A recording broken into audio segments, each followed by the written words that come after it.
Thank you both. I appreciate that. Keeping in mind and acknowledging Ranking Member Thornberry's point that you don't make the policy necessarily that you're sent up here to defend. Regrettably, neither President Trump nor Chief of Staff Mulvaney are going to testify before our committee, so we have to ask you about it and get your defense/explanation. And one of the biggest areas in the wall funding that's problematic for this committee and for the relationship between the Pentagon and Congress is the reprogramming requests. And it is, you know, a bit of sort of arcane policy that even I didn't fully understand. But by and large, the Pentagon is not allowed to simply move money from one account to another without coming back through the full legislative process. But given the amount of money at the Pentagon and given how much things change, we have given, through the congressional process, the ability to reprogram. I think it was $4 billion last year. But one of the sort of gentlemen's agreements about that was if you reprogram money, you will not do it without first getting the approval of all four relevant committees.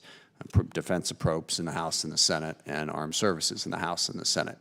For the first time since we've done that on the reprogramming request to help fund the wall, basically you're shifting money from the MilPERS account into the, forgive me, the drug safety account, whatever it is, drug enforcement account, so that you can then take it out of the account and put it to the wall. And you are not asking for our permission.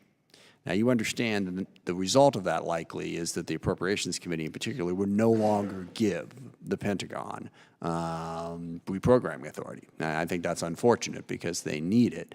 And I guess my question is, what was the discussion like about in deciding to break that rule? And what is your view of the implications for it going forward in terms of the relationship between the Pentagon and Congress in general? And specifically, how much is it going to hamper you to not have reprogramming authority after this year?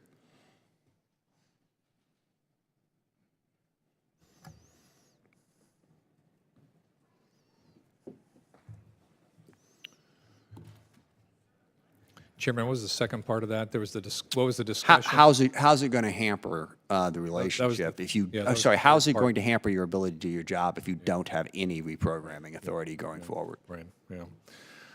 Well, the discussion, I think you and I have also been party to this discussion, is that by unilaterally reprogramming, it was going to affect our ability long term to be able to do discretionary reprogramming that we had traditionally done in coordination. It was a very difficult discussion, and we understand the significant downsides of losing what amounts to a privilege. The conversation took place prior to the declaration of a national emergency. It was part of the consulting that went on. We said, here are the risks, longer term to the department. And those risks were weighed. And then given a legal order from the Commander-in-Chief, we are executing on that order. And as we discussed, the first reprogramming was $1 billion, and I wanted to do it before we had this committee hearing because we've been talking about this for some time, and I've been deliberately working to be transparent in this process, fully knowing that there is downsides, which will hamper us. And ultimately, you asked for $1 billion yesterday. It is still the plan to ask for $2.4 billion out of the drug enforcement account? We haven't made the assessment of what, so consider these increments or tranches, however you want to phrase them. Potentially, we could draw $2.5 billion when we look at the total general transfer authority.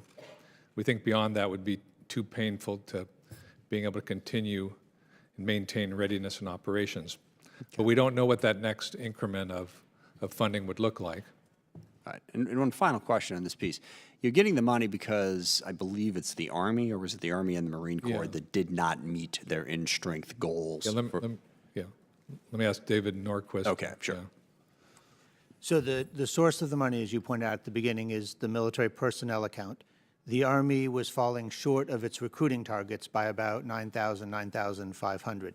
And so funds that would have gone to pay those soldiers had they been on board is no longer needed for that purpose. That military personnel account is more like a mandatory in the sense that if there's no purpose, there's not a lot of other uses, and so it's available for reprogramming under those circumstances. Understood. So for the FY20 budget, does your personnel requests reflect that inability to recruit? Do you sort of factor in, okay, we'd like to have this many, but we're not?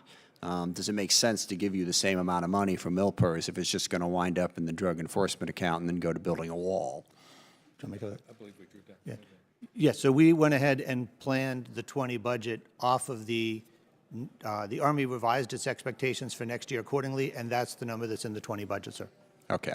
Final question. So when it comes to the budget, overall budget number, and I do have a slight quibble with the idea that somehow this is all a problem because the Obama administration cut defense.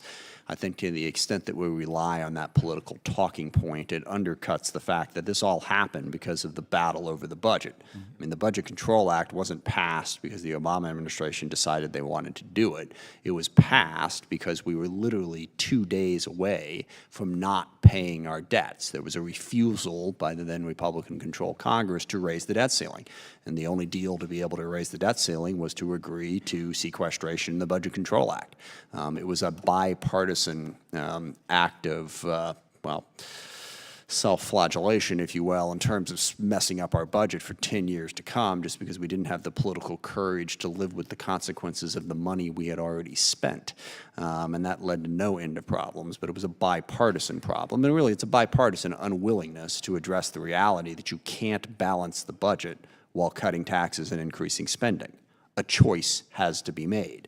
But we decided not to make that choice. We decided to punt it into the artificial Budget Control Act Sequestration Act. So a little greater honesty about the budget choices we face is the best way out of this, not, you know, any fault of the Trump administration or the Obama administration. But the question I have, General Dunford, take a stab at this. The president at one point, I don't know, several months ago said that he felt a $700 billion defense budget made sense. Several days after that, you know, they had settled on, well, before that, there was the $733 billion number, which people had talked about as, I think, what was reflected in the, you know, plus inflation, the 5% number that a bipartisan group had come up with. So, you know, it had been 733. The president said, you know, I think we can do 700. Then there was back and forth. A bunch of people talked to him, and then it became 750. Okay, and you know, one of the things on the credibility here is we always hear from you guys, we absolutely have to have this money. I think the way one general testifying said, anything below 733 creates an unacceptable amount of risk. I kind of find that hard to believe. And is now the statement anything below 750 becomes an unacceptable amount of risk? Where is the rigor in terms of what that number is to make sure that it is truly funding what our national security needs are if that number can move $50 billion in the space of a few tweets? Chairman, I can address the specific part of the budget that talks to joint warfighting capabilities. And that represents, as Ranking Member Thornberry pointed out, about a 2.9% real growth increase over last year. And in terms of analysis, going back to 2015, we did a detailed analysis at the top secret level of all of what we call competitive areas: space, cyberspace, electronic warfare, maritime capability, land, and so forth. So we looked at ourselves, and then we looked at what we had in the plan going out to 2025. And then we worked with the intelligence community, and we did a similar study of China and Russia, the benchmark, if you will, for our path of capability development. And we looked at the trajectory of capability development that Russia and China were on. And we looked at what should our force look like in 2025 to make sure that we had a competitive advantage. Again, that competitive advantage defined as the ability to protect power. As a result of that process, you came up with the $733 billion number, correct? That number is completely informed by the analysis we did for the path of capability development. Yes, Chairman. Okay. It's just worth noting that the president's request was for 750, despite all of that analysis that said 733. So that's the type of rigorous analysis I think we need to get to a number, not just deciding we want to spend more money for the sake of spending more money. So I appreciate that. I want to get to some other people here, so I'm going to yield to Mr. Thornberry.